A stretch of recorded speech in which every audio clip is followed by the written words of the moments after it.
আসসালামু আলাইকুম everyone, welcome back to my channel Nasrin Nahar. আজকে আপনাদের দেখাবো আমি বাসায় কীভাবে লাউ রান্না করি। অবশ্য লাউটা একটা সহজ রেসিপি, এতে সবাই রান্না করতে পারে। তারপর আমি যেভাবে বাসায় লাউ রান্না করি সেটাই আপনাদের সাথে আজকে শেয়ার করব। প্রথমে আমি শিং মাছগুলো ভালোভাবে লবণ হলুদ মাখিয়ে একটু কষিয়ে নেব। তার ভিতরে আমি কাঁচামরিচ দিয়ে দিব। কাঁচামরিচ দিয়ে আমি ভালোভাবে একটু নেড়ে চেড়ে কষিয়ে নিব। মাছগুলো আবার ভালোভাবে কষানো হয়ে গিয়েছে। এখন আমি মাছগুলো তুলে রাখবো। এই যে আমি মাছগুলো একটা বাটিতে সাইডে করে তুলে রেখেছি। এরপর আমি এই তেলে একে একে লাউগুলো দিয়ে দিব। লাউগুলো দিয়ে আমি আবার ভালোভাবে নেড়ে চেড়ে নেব। নাড়াচাড়া দিয়ে আমি ঢাকনা দিয়ে ঢেকে রাখবো।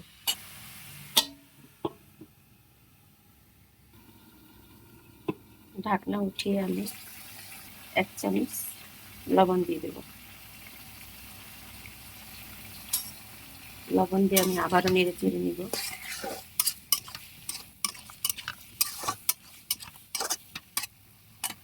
নিয়ে আমি আবারও ঢাকনা দিয়ে ভালোভাবে ঢেকে দেব।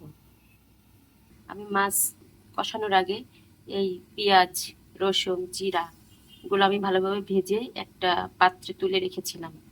এইটা আমি আমাদের এলাকার মাছের যে কোনো ঝোলে রান্না করলে এই মশলাটা দিবেই। এটা আমাদের এলাকার একটা ঐতিহ্যবাহী মশলা বলতে পারেন। এটা আমরা ঝোল খাওয়ার আগ মুহূর্তে বেটে দিব। এখন আমি আবার ঢাকনাটা তুলে নেব। একটু নাড়াচাড়া দিয়ে দিব। দেখেন আমার লাউটা সিদ্ধ হয়ে আসছে প্রায় 50%। এখন আমি সেই কষানো সেই মাছগুলো ঢেলে দিয়ে দিলাম। দিয়ে আমি সুন্দরভাবে নেড়ে চেড়ে নিব।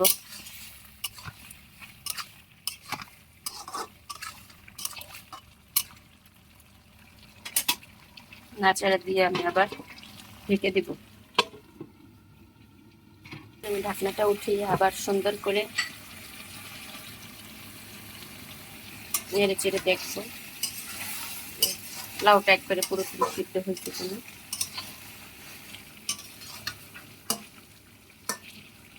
হ্যাঁ, হয়ে গিয়েছে। এখন আমি অল্প পরিমাণে একটু ঝোলের পানি দিয়ে দিব।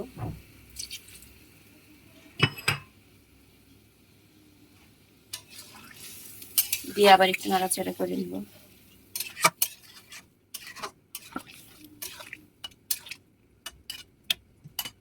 নাড়াচাড়া করে বলক ওঠা পর্যন্ত আবার একটু অপেক্ষা করব, ঢেকে দিব।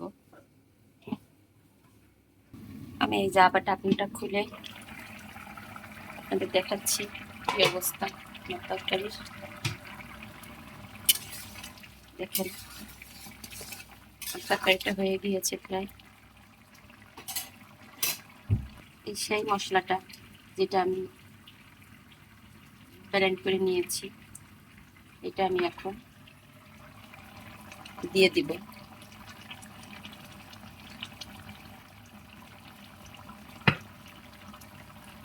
দিয়ে ভালোভাবে একটু নাড়াচাড়া করে নেব।